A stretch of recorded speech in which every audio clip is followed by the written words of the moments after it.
Evening दोस्तों, welcome back to the Slate channel.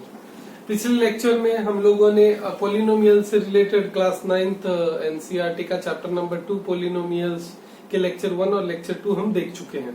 आज lecture 3 है, उससे रिलेटेड एक्सरसाइज 1.1 2.1 और 2.2 हम ऑलरेडी कवर कर चुके हैं। आज आगे देखते हैं, उन दोनों का लिंक जो है आपको डिस्क्रिप्शन में मिल जाएगा। अब आगे जो हम टॉपिक पढ़ने वाले हैं वो है रिमाइंडर थ्योरम। रिमाइंडर थ्योरम क्या कहता है? रिमाइंडर थ्योरम कहता है कि यदि कोई px एक पोलिनोमियल इक्वेशन है जिसकी डिग्री जो है एक या एक से ज्यादा है, यानी कि x की पावर जो है मैक्सिमम पावर वो 1 या 1 से ज्यादा है और a कोई एक रियल नंबर है, तो यदि हम x माइनस a को डिवाइड करेंगे px से तो रिमाइंडर जो है pa आएगा। समझ आई बात?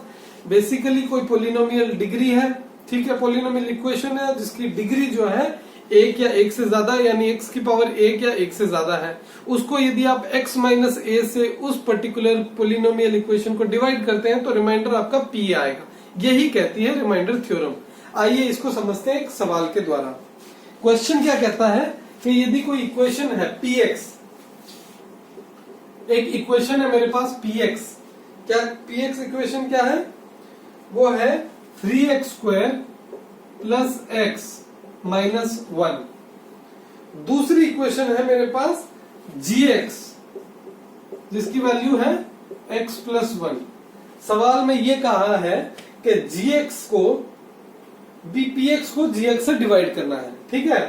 तो मान लीजिए px को gx से, ये एक नया प्रकार का डिवीजन है, इसको समझिएगा बहुत अच्छे से। इसका फिर दूसरा अल्टरनेटिव मेथड भी मैं आपको बताऊंगा।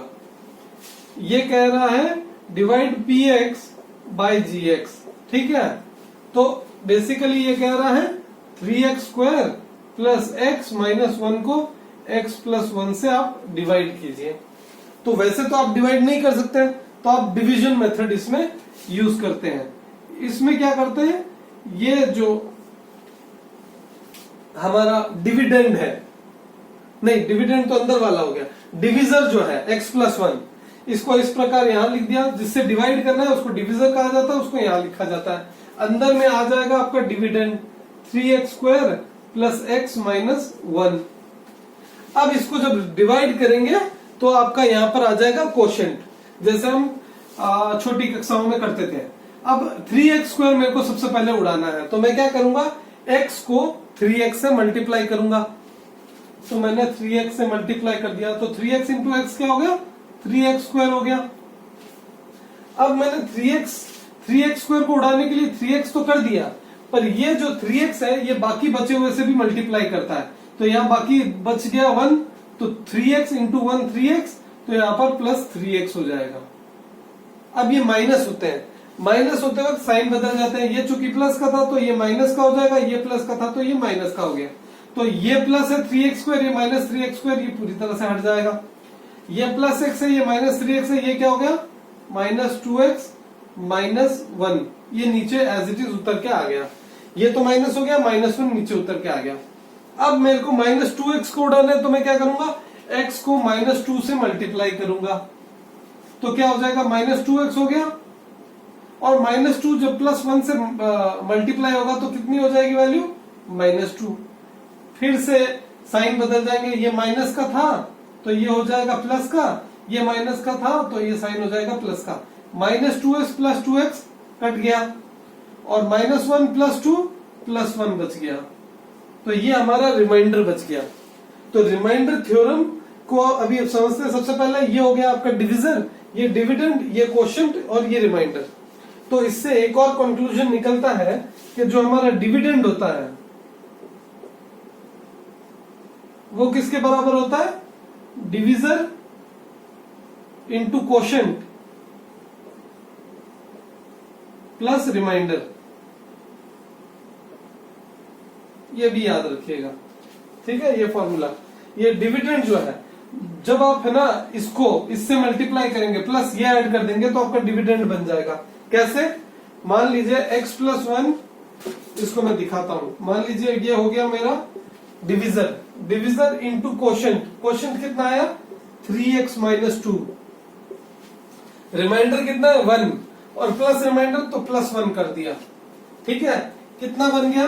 पहले x को 3x से मल्टीप्लाई किया, 3x² बन गया। फिर x को -2 से मल्टीप्लाई किया, -2x बन गया। फिर 1 को 3x से मल्टीप्लाई किया तो 3x बन गया। 1 को -2 से मल्टीप्लाई किया तो -2 बन गया, और प्लस ये रिमाइंडर 1। ठीक है, ये क्या हो गया? -2x + 3x कितना बन गया? 3x² + x, और -2 + 1 -1। यही आपका डिविजर नहीं था? 3x² + x - 1, 3x² + x + 1। तो डिविडेंड जो है डिविजन इंटू क्वोशिएंट +1 होता है।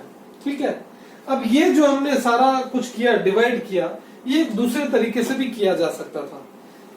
यदि px को gx से डिवाइड करना है तो जो डिवाइड जिससे कर रहे हैं हम x + 1, इसको आप 0 पुटअप कर दीजिए। x + 1 को 0 पुटअप करने पर क्या आया? x की वैल्यू कितनी आई? -1। ये -1 आप px में पुट कर दीजिए, तो हमारे पास क्या मिलेगा? p - 1, उसकी वैल्यू कितनी आ जाएगी? 3 × -1 का स्क्वायर प्लस -1 -1 कितना आ गया?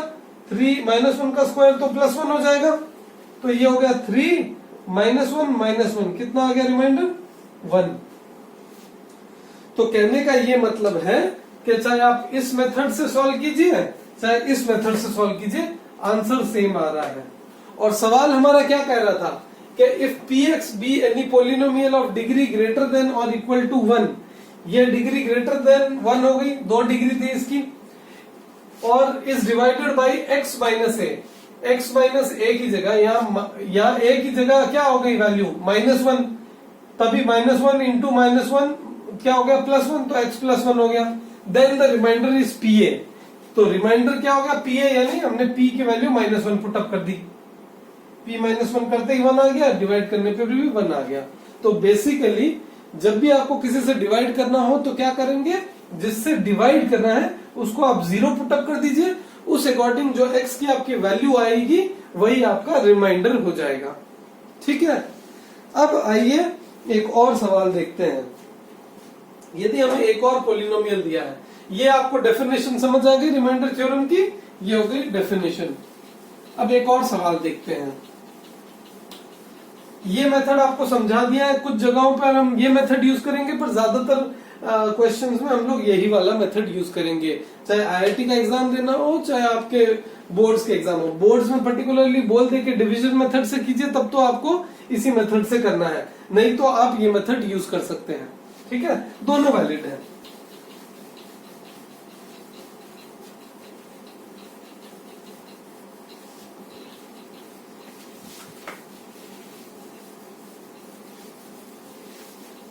अच्छा, दूसरा सवाल क्या कहता है? Check whether the polynomial qt is equal to 4t³ + 4t²। कोई एक पोलिनोमियल है qt is equal to 4t³ + 4t² - t -1 is a multiple of, घुमा के पूछ लिया सवाल, is a multiple of 2t + 1। इसका मल्टीपल होना यानी क्या ये 2t + 1 से डिवाइड होता है या नहीं, ये इसका मल्टीपल तभी होगा जब ये 2t + 1 से डिवाइड होगा। ये इस तरह से घुमा के पूछ लिया सेम ही सवाल को। तो इसमें भी हमें क्या करना है? 2t + 1 को क्या करना है? 0 के बराबर पुट कर देंगे, तो t की वैल्यू कितनी आ गई? -1/2 आ गई। ये -1/2 वैल्यू आप qt में पुट कर दीजिए, तो q -1/2 की वैल्यू कितनी आई?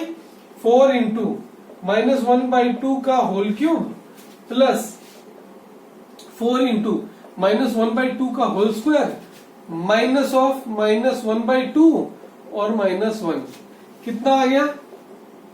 4 × -1/2 का होल क्यूब कितना आ गया? इंटू -1/8 हो गया, प्लस 4/4 ये हो गया 1, ये -1/2 × -1/2 प्लस 1/2 -1। ठीक है, तो ये हो गया 4/2 माइनस का यानी -½ प्लस 1 प्लस ½ -1। 1 और -1 कट गया, +½ और -½ कट गया, कितना आ गया? 0। तो हमारा आंसर हो जाएगा yes, 2t + 1 is a multiple of qt is equal to 4t³ + 4t² - t - 1 because जब इसको वैल्यू पुट करते हैं t is equal to -half तो इसकी वैल्यू 0 आ रही है। यदि 0 आ गया यानी ये पूरी तरह से डिवाइड कर पा रहा है। ठीक है, और इस तरह से हम ये भी कह सकते हैं t इज इक्वल टू -1/2 जो है इस पर्टिकुलर इक्वेशन का रूट या 0 है। ठीक है, जो हमने पिछले लेक्चर में देखा था। तो ये था एनसीईआरटी का लेक्चर नंबर 3 पोलिनोमियल्स का।